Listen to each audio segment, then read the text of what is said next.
Hey everyone, it's good to finally be back. We're finally done with all the travel and craziness over the last few weeks, moving here over to Singapore. And on that same note, all the world tours and tournaments are finally done. Capcom Cup is over, Tekken World Tour is in the bag, and there's been a wave of new world tours and fighting game events that have been announced for 2020. So right now is the best time ever to be a fighting game fan and a fighting game player, especially if you're looking to make a few bucks on the side. Tekken showed tremendous growth over the year and probably more importantly exposed a lot of communities like Peru and Pakistan, and through the dojo system just showed how many fighting game communities there are all over the world. And Street Fighter, even with some of the things that happened at Capcom Cup, still drew a massive audience, and it was great to see Item take the championship and show that the underdog can win with some persistence. So we're kind of in a weird transitional phase because this generation of consoles is ending and the next gen consoles are coming out at the end of 2020. So let's take a look at some of the fighting game communities that could have massive growth over the next year.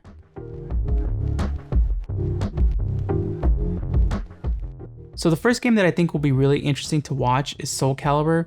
So Soul Calibur had its World Invitational Finals this past November, and it was announced that there will be a Soul Calibur World Tour next year. And later on at Fighting Tuesday in Japan, it was announced that EVO Japan is a kickoff event for the Soul Calibur World Tour. So there wasn't too much data on this, but I did find that Soul Calibur actually performed decently in its opening week sales. And this is really the thing that justifies developer support or publisher support, because if the game doesn't sell, they can't put money in these esports leagues. But I think the really interesting thing with Soul Calibur is the global nature of its community. So a lot of times in fighting games, you have the West versus the East, or more specifically USA and Europe versus Japan. But Soul Calibur has a really global community now. Of course, Japan and the US are very strong, but then there's this really passionate community in France, also in Singapore. And this was reflected in the World Invitational Finals, with Skill from France actually taking the championship. Another great aspect of the Soul Calibur scene is the passion of the community and how much they support their players. And the fact that Namco Bandai actually listens to this and listens to the feedback from the community. So a great example of this was during the Asia League Finals, when Shen Chan actually brought out the player that prevented him from qualifying for the World Invitational Finals. And then everyone basically united under this Justice for Shen Chan hashtag on Twitter. Namco Bandai listened and they brought him out to the finals. So again, EVO Japan is a kickoff for the Soul Calibur World Tour, and there's already over 500 players signed up. Now, if you're looking to jump into the Soul Calibur community, Soul Calibur scene, I put a link in the description to a great community site. And there's also people I see all over on Twitter, like Tomahawk is one that organizes online tournaments and leagues for Soul Calibur. So there's many resources to both be competitive, learn the game, play, and spectate, and hopefully it leads to great growth for the Soul Calibur community over the next year. So the other big initiative affects the anime games community, and that is the Arcrevo World Tour. And the big factor in all of this is how well Grand Blue Fantasy Versus performs, because Grand Blue Fantasy is this massive IP, tons of people have played it, and the hope is that some of these people kind of dip into the FGC, but this might be kind of difficult because what traditionally is a mobile game may not translate well for the audience as a fighting game, because you can't play it during your lunch break, can't play it during your commute. But regardless, it is a Cygames property, and Cygames has been invested heavily in the FGC over the past few years. But what I think is really the most exciting part of this World Tour is the Daredevil events.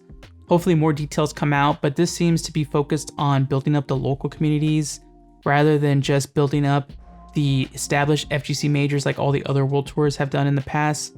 So this will be really great to get exposure and to get more people playing the games, or just find out that other people play the same games that they do.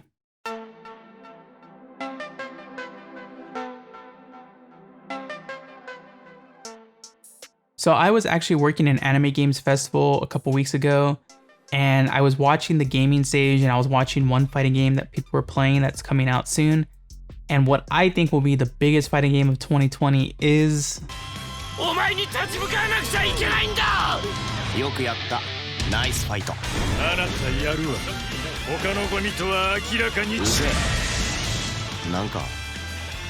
But in all seriousness, the biggest fighting game of 2020 is gonna be Guilty Gear Strive. Now, there's been many a Twitter meltdown over the changes to the game, and the so-called simplification of the gameplay to make it more accessible to a broader audience. But the truth is, Tekken and Street Fighter have done these same things, and so has Smash, and it's helped explode their audiences. So I think what's more important is if you take a look at how information's being released about the game, like new characters and stuff like that, it's being released during fighting game events and community fighting game events. Like new character trailers have come out at CEO Otaku and Southeast Asia Major. So Guilty Gear Strive initially won't be a part of the Arcrevo World Tour, but at the same time, ArcSys is giving access to the game to different content creators. Like look at Maximilian's channel and look at all the exclusive footage that's there. It really seems like they're working to make this game like another pillar of the FGC alongside Tekken and Street Fighter. So there's also SNK. SNK has their own World Championship coming up soon in March for Samurai Showdown and King of Fighters 14. Now they have hit some snafus working with the community recently, but it seems like this World Championship is really to be a big unveiling of King of Fighters 15. I really hope this game is successful and well received by the community, because King of Fighters 13 was one of my favorite games from that last generation of fighting games. Like it had this really crazy global audience with Mexico and USA versus Japan versus Korea versus Taiwan.